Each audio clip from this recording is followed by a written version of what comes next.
Shalom. Aujourd'hui encore, comme d'habitude, et je vous promets que je fais pas exprès, on va parler de miséricorde de Dieu. Encore.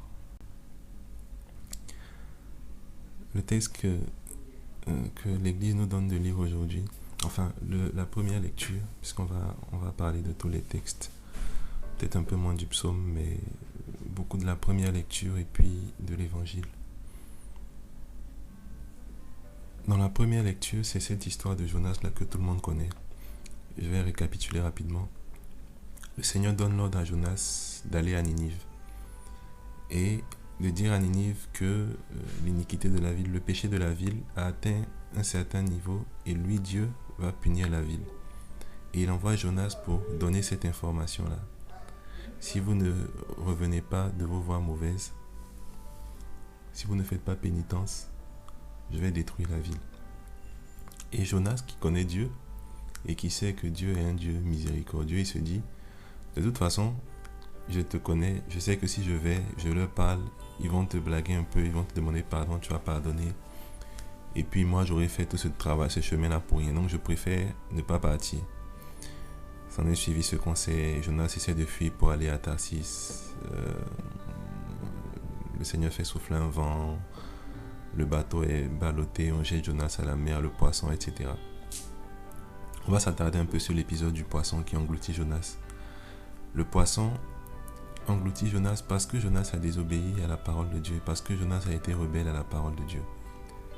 Et dans le ventre du poisson, Jonas fait une prière de repentance, mais tellement belle, sûrement même l'une des plus belles prières de repentance, de pénitence même de la Bible, après le psaume 51. Et cette prière-là est tellement belle qu'elle touche le cœur de Dieu, et Dieu donne l'ordre au poisson de rejeter Jonas sur la terre ferme. Et donc Jonas lui-même est un fruit, un produit de la miséricorde de Dieu.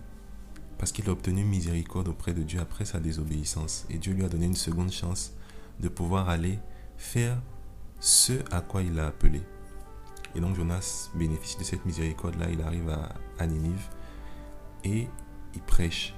Et sur la prédication de Jonas, tout le monde fait pénitence. Et le roi même ordonne aux bêtes, il ordonne aux propriétaires qu'aucune bête même ne mange ni ne boive. C'est-à-dire que toute la ville de Ninive, depuis les vieillards jusqu'aux enfants, passant par les animaux, jeûne, fait pénitence. Et ce jeûne-là touche le cœur de Dieu. Cette pénitence-là touche le cœur de Dieu. Et Dieu décide de ne plus détruire la ville de Ninive. Après, il y a Jonas qui se plaint. Oui, voilà, je savais que tu allais faire ça.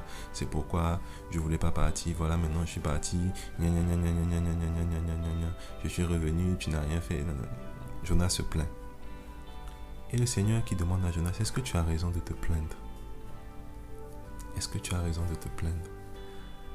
Souvent dans notre entourage, il y a des personnes qui ont une vie qui ne glorifie pas le nom de Dieu. Des personnes qui sont vraiment loin de Dieu, quoi. Il y a ce genre de personnes-là dans notre entourage. Et quand nous rencontrons ces personnes-là, nous avons parfois tendance à leur donner des conseils, à leur parler de Dieu. On leur parle de Dieu, et ces personnes-là ne veulent rien entendre. Elles ne veulent rien entendre. Et donc, elles partent, elles prennent leur route.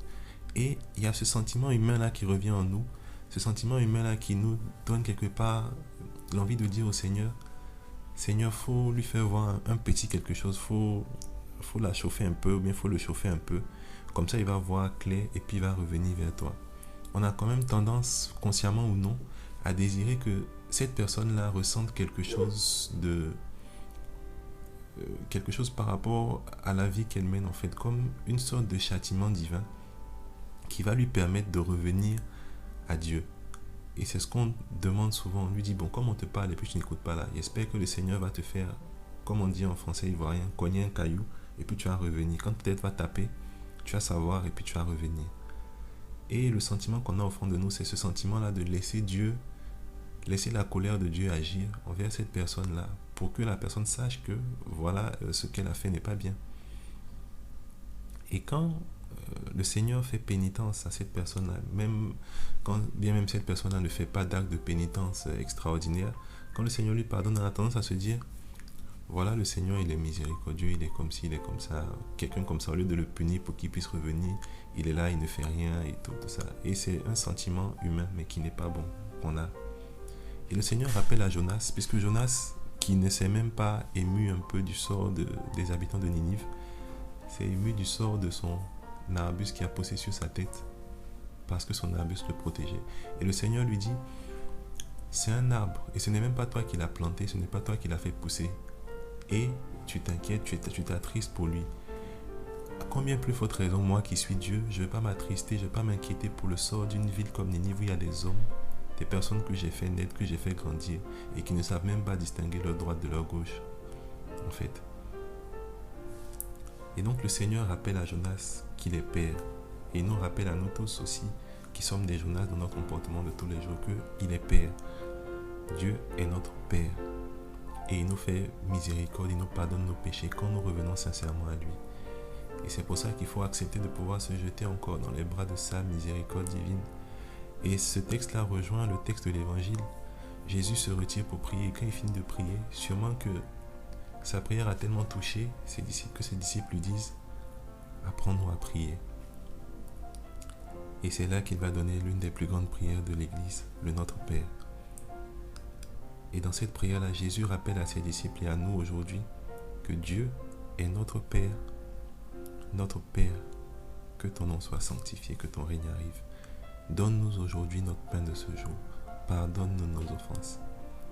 Pardonne-nous nos offenses. Et Dieu est ce Père-là qui est aimant, qui est compatissant, qui est lent à la colère et qui est plein d'amour. Et c'est ce Dieu-là que Jésus vient nous révéler, ce Dieu miséricordieux-là. On avait une image de Dieu dans l'Ancien Testament, ce Dieu-là qui partait au quart de tour, qui jouait pas quoi en fait. Et Jésus vient nous révéler un Dieu qui est Père, notre Père, un Dieu miséricordieux. Et Jésus nous le montre, Jésus nous montre que ce Dieu-là est notre Père dans la prière du Notre Père. Et quand on récite cette prière du Notre Père là, c'est avec confiance et foi en ce Dieu-là qui est Père et qui, comme un Père aimant, a toujours les bras ouverts pour son enfant. Et les exemples dans la Bible sont nombreux et nombreux et nombreux. L'enfant prodigue qui revient, Saint Paul qui nous dit de prier avec cette foi des enfants de Dieu, par laquelle nous pouvons dire Abba Père, par l'Esprit Saint. Il y a beaucoup. Ce berger-là qui laisse ses 99 brebis pour aller chercher la seule brebis égarée. Il y a beaucoup d'exemples dans la Bible qui nous rappellent que Dieu est à la fois Père et à la fois miséricorde. Et aujourd'hui, on va prier pour que le Seigneur nous donne la grâce et la foi aussi de pouvoir espérer en sa miséricorde. Parce que une chose est de savoir que Dieu est miséricordieux et une chose est de croire en sa miséricorde. Parce que tu peux savoir que Dieu pardonne et te dire que ton péché à toi ne peut pas être pardonné. À ce moment-là, tu sais que Dieu est miséricordieux, mais tu ne crois pas en sa miséricorde. Et donc, c'est cette prière de foi-là qu'on va faire aujourd'hui dans notre prière individuelle pour demander au Seigneur la grâce de pouvoir croire en sa miséricorde. Et on va le demander par l'intercession de la Vierge Marie en ce mois du rosaire-là et en ce jour particulièrement où l'Église fête Notre-Dame du Saint-Rosaire. Par l'intercession de la Vierge Marie, nous allons demander au Seigneur la grâce de pouvoir croire et espérer en sa miséricorde. Shalom.